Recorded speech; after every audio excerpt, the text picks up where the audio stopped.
नमस्कार YouTube family.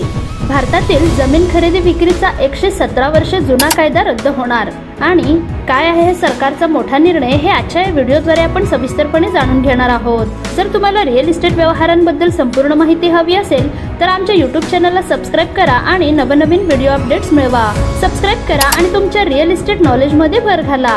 जमीन खरेदी संदर्भात भारतात सध्या अस्तित्वात असलेला कायदा हा 117 वर्षे जुना आहे। सन 1908 मध्ये हा कायदा बनवण्यात आला होता।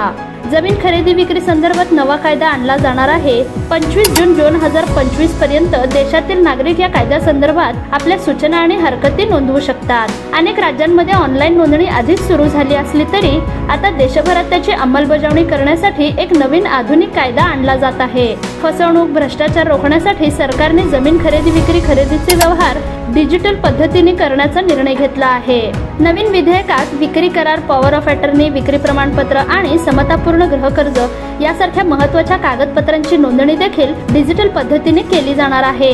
मालमत्ता नोंदणी सुलभ करण्यासाठी सर्व कागदपत्रे डिजिटल पद्धतीने सुरक्षित करण्याचा सरकारचा उद्देश आहे।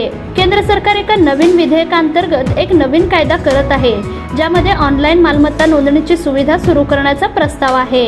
जमीन खरेदी विक्रीच्या नियमांमध्ये मोठा बदल होणार आहे। या अंतर्गत आता घर बसल्या मालमत्ता नोंदणी देखील करता येणार आहे।